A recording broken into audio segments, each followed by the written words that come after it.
paz de Jesus, o amor de Maria, tudo bem? Hoje nós vamos falar de um assunto muito sério. Então essa mensagem ela é para você que se considera católico, que diz que é católico, católica. Você que vai à Santa Missa, você que procura ter vida de confissão, você que se considera um bom cristão, que reza todos os dias.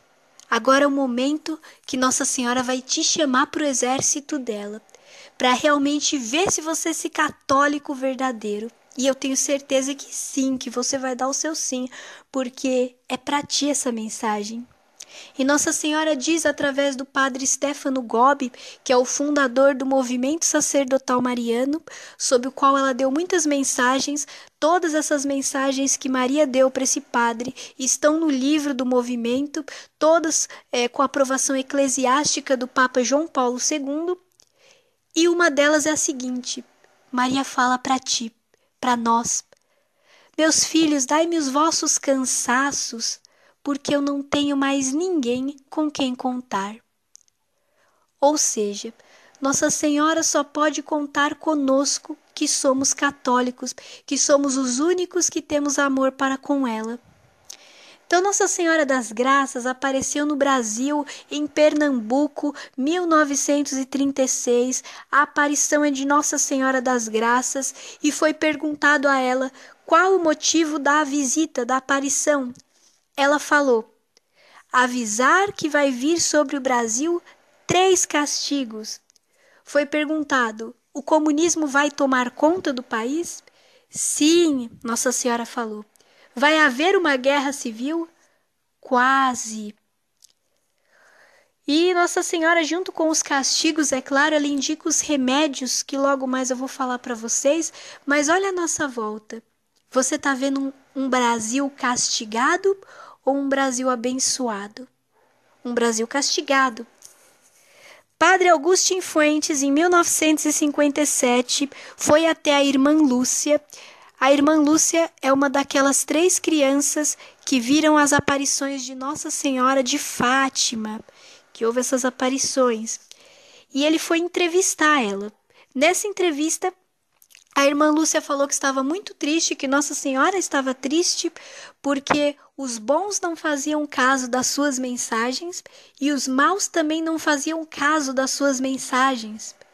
Ou seja, ninguém estava ouvindo a voz de Maria, que é urgente, urgente, porque Nossa Senhora havia pedido em Fátima a consagração da Rússia ao seu Imaculado Coração. Com qual intuito? Para que os erros da Rússia não se espalhassem pelo mundo, não chegassem até mim e você e não nos destruísse, não fizesse a ira de Deus vir sobre nós como castigo. E o que acontece é que, infelizmente, o erro da Rússia, a União Soviética, o RSS de Stalin, propagou o seu socialismo, sim, o seu comunismo, sim, pelo mundo. Este foi o erro que Nossa Senhora veio precaver. E eu quero mostrar para você o quanto que é perigoso os partidos comunistas e a ideologia comunista. Nós vamos olhar para Cuba.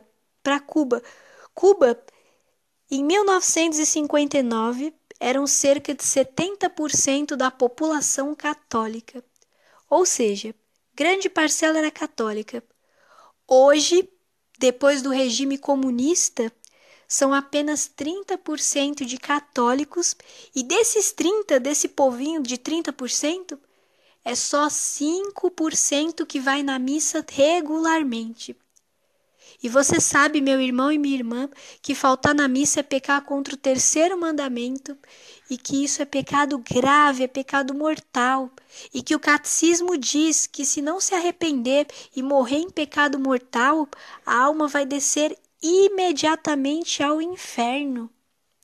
Então, olha a situação do país, uma nação inteira praticamente submersa no inferno, porque se esqueceram de Deus, porque Deus foi proibido. Em Cuba, tem um bispo chamado José Conrado, que ele exercia o sacerdócio dele entre 90 mil pessoas de uma cidade. Desse tanto de 90 mil pessoas, eram apenas 4 crianças na catequese. E nas igrejas não havia nem 100 pessoas. Ou seja, nas missas dominicais, os bancos da igreja ainda estavam vazios. Por mais que tivesse gente, continuava vazio. Então a vida em Cuba comunista ela é muito difícil. Aqui você compra uma Bíblia igual você compra água. Você vai no mercado, você compra uma garrafa de água, você compra lá o que você precisa. E a Bíblia você também. Você vai no lugar onde vende a Bíblia e compra. Em Cuba não é assim. É uma burocracia tremenda para você ter uma Bíblia na sua casa, para você conseguir a palavra de Deus. Tem que apresentar documento, tudo mais. Um monte de coisa complicada. Em Cuba, é proibido o ensino religioso nas escolas.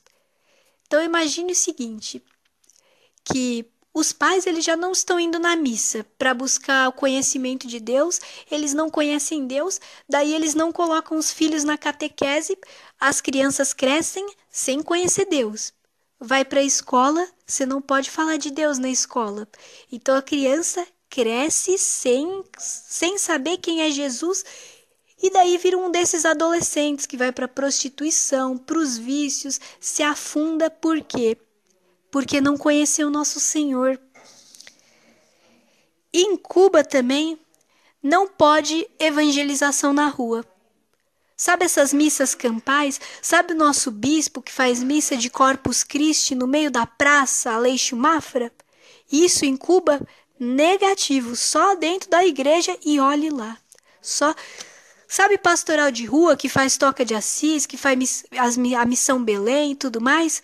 De jeito nenhum que você vai dormir lá com o pessoal, você não vai evangelizar, você não vai dar comida para eles para evangelizar, você não vai fazer nada. Falar de Deus no metrô, falar de Deus para as pessoas no ponto de ônibus, falar de Deus no bar, negativo.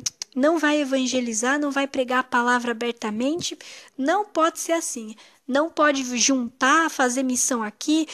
Jesus na copa, Jesus no litoral. De jeito nenhum que você vai na praia ficar falando de Jesus para as pessoas abertamente. Não pode isso.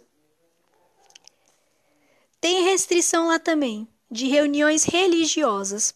Ou seja, você precisa apenas se reunir ali no momento do seu culto. Então imagine grupo de oração. Vamos supor que até permitissem grupo de oração. Mas e depois para fazer a intercessão? E a reunião do núcleo? E o grupo de perseverança? E as formações? E a reunião do conselho? E as assembleias? E, não sei, enfim, as tardes de louvores, os encontros de servo?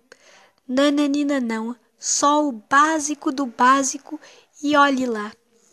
E olhe lá. Em Cuba, também é proibida a transmissão de programas cristãos no rádio e na TV. Então você imagine, Padre Marcelo Rossi, aquele pessoal, tem muita gente que ouve o terço na TV, na rádio, isso e aquilo. Não ia mais ter rádio da Imaculada, não ia mais ter Rede Vida, não ia ter mais Canção Nova. Imagina, quantas pessoas a Canção Nova já atingiu dentro das suas casas, de manhã, de tarde, de noite, de madrugada, pela internet. Não pode mídia, não pode na TV, não pode no rádio, nada cristão, não pode.